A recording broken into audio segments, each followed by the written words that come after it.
Europe 1. Le grand direct des médias, Jean-Marc Morandini. C'est l'une des marques fortes de France 2. La série Las Malas s'en mêle est de retour ce soir à 20h45. Une fiction qui a déjà réuni par le passé jusqu'à 6 millions de téléspectateurs. Un succès sans aucun doute dû à la popularité de celle qu'incarne le rôle principal, Michel Bernier. On peut dire que dès qu'elle joue dans un téléfilm, ça marche. Michel Bernier, bonjour. Bonjour. C'est la recette magique, Michel Bernier, finalement. C'est ça, j'ai une espèce de quoi, pas de Garcimore, parce que ça va pas m'aider, mais... Oui, il est mort en plus. Oui, en plus. Non, mais voilà, je sais pas, magicien, on va dire. Voilà. Magicien. Mais c'est quoi? C'est le choix que vous faites des séries, vous pensez? Ou c'est vraiment ce lien que vous avez avec le public? Mais j'ai un peu l'impression que c'est les deux. Effectivement, ça fait quand même un peu 30 ans que je suis dans le salon, quoi, des téléspectateurs. Et puis c'est créer un lien au fur et à mesure. Et j'ai eu de la chance de pouvoir faire des choses qui me plaisaient tout le temps. Je me suis rarement allée faire des choses qui ne m'intéressaient pas. Et je crois qu'ils savent que j'essaie de les respecter aussi et de faire des choix qui me conviennent, qui me correspondent. Je ne sais pas de mentir. Moi, cette Isabelle Garnier dans Las Malas, elle me plaît. Elle est toujours un petit peu à côté de la plaque. En même temps, elle n'arrête pas de se battre pour que sa petite famille tienne la route. Donc voilà, j'ai l'impression qu'on est à la fois dans quelque chose de proche des gens. C'est-à-dire que moi, je pense que je suis une femme un petit peu comme beaucoup de femmes et que j'ai une famille qui ressemble à plein de familles, recomposées, multicolores, un peu déglingue, un peu normale, un peu à côté. Et que je pense que tout le monde est un peu comme ça aujourd'hui parce que avec tout ce qui se passe dans le monde, on est tous un petit peu déstabilisés sur l'avenir, sur ce qu'on pense, on a l'impression que tout va trop vite. Et je pense que c'est une famille qui ressemble un peu à ça. C'est-à-dire que là, par exemple, dans cet épisode, je vais hériter d'une discothèque. C'est quand même un truc un peu curieux d'hériter d'une discothèque. Ça ne m'intéresse pas et en même temps, parce que là, il y a des jeunes homosexuels qu'on met dehors et que ma mère recueillait, je me sens attachée à ces jeunes et j'ai envie de les aider. Donc voilà, c'est une femme qui est tout le temps en mélange. Et c'est vrai qu'aujourd'hui, on a envie d'aider les autres. Il faut qu'on s'aide soi-même. On ne sait plus trop où est notre place. Et c'est vrai que cette Smala, elle entraîne un peu tout ça. Et j'espère toujours avec l'humour, la tendresse, un peu de bonne humeur surtout. Et puis voilà, c'est un personnage que j'aime beaucoup. C'est vrai. Dans la vie, vous êtes un peu comme ça, Michel Bernier, un peu désarçonné parce que ça va trop vite, parce que vous avez ce sentiment à titre personnel?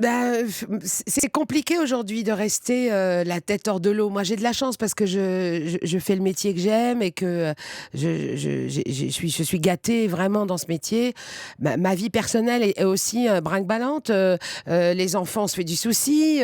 Enfin, je veux dire, moi, j'ai l'impression de vivre comme tout le monde et que c'est un monde qui est effrayant et où on se dit, il faut quand même tenir la route. On peut pas être tout le temps désespéré, on peut pas être tout le temps angoissé. Il faut aussi qu'on puisse se dire, allez, on a ça, on a une tête, des bras, des jambes, on avance, on essaie de rester dans l'espoir, sans être niais, mais en tout cas de se dire, allez, ça vaut le coup, on est sur la terre, avançons, essayons de faire des choses. Voilà. Mais aujourd'hui, tout va bien pour vous, il y a la télé, il y a le théâtre aussi, on va en parler dans un instant, mais il y a des moments dans votre carrière où vous avez eu envie de baisser les bras, de tout lâcher? Jamais, parce que je n'ai jamais eu l'occasion de me retrouver confrontée à des choses désagréables. Donc, on a toujours voulu de vous? Écoutez, non, mais je me suis imposée, en fait. Moi, j'ai un truc, c'est de dire, si t'en veux pas, t'en auras quand même. Donc non, mais c'est un combat permanent. C'est pas fatigant, parfois, de devoir se battre sans arrêt? Je dirais que maintenant, je me bats plus de la même manière, mais en même temps, j'ai pas l'impression d'avoir lutté tant que ça. C'est-à-dire que je pense que d'avoir commencé par la comédie, ça m'a aidée, en fait. Si j'avais voulu être une dramaturge ou une petite jeune première, peut-être que je me serais vraiment cassé les dents. Mais c'est vrai que ma rencontre avec Bruno Gassio, qui est après devenu le père de mes enfants, a changé ma vie parce que lui, il écrivait déjà des pièces de théâtre, de café-théâtre, et qui m'a dit, mais viens, écris avec nous. Et donc, j'ai découvert que je pouvais écrire et c'est comme ça que je m'en suis sortie parce que je commençais à peut-être devenir neurasthénique. J'attendais derrière mon téléphone à me dire, est-ce qu'un jour quelqu'un va m'appeler appeler un metteur en scène, etc. Et ça n'arrive jamais. C'est très rare. Donc ça veut dire qu'il fallait aller au-devant des choses. En tout cas, je veux dire, les anticiper.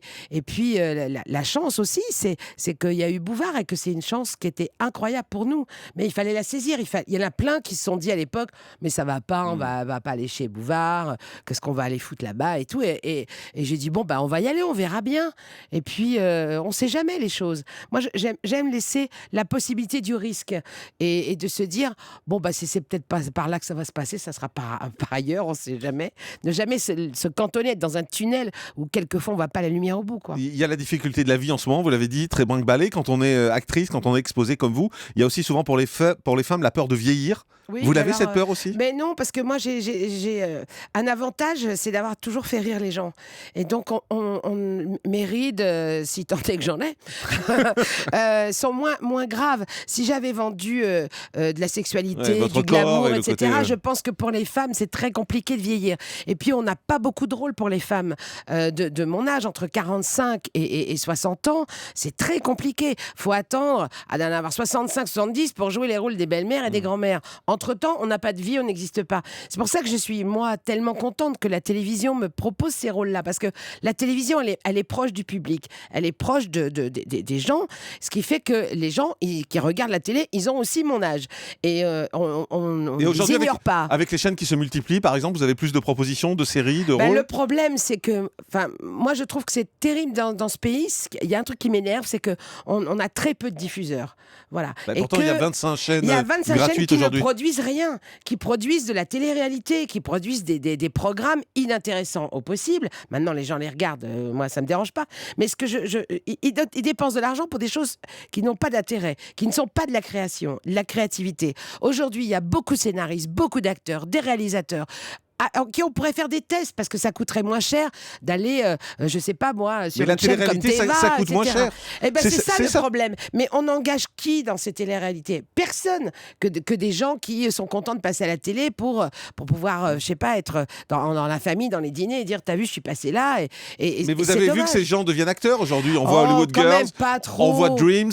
Non, mais c'est des séries qui sont faites qu'avec eux. Oui, mais Ils tournent entre eux dans des séries. Ça tourne entre eux, mais ça, c'est à part. Je trouve qu'aujourd'hui, on est... Nous, et je vois bien les producteurs, la difficulté, c'est qu'on n'arrive pas à pouvoir être diffusé sur beaucoup de chaînes. On est très, très serré. C'est un pays comme la France, mince. C'est Voilà. 5-6 chaînes, quoi, les 5-6 On grosses chaînes. on sait que dalle. Alors évidemment, les producteurs se battent pour essayer d'avoir leur projet. Les acteurs se battent pour pouvoir essayer de travailler. Les techniciens, les scénaristes. Enfin, c'est incroyable qu'on soit dans un tel entonnoir alors qu'on est dans un pays comme le nôtre où on a besoin, où on sait que la création est importante.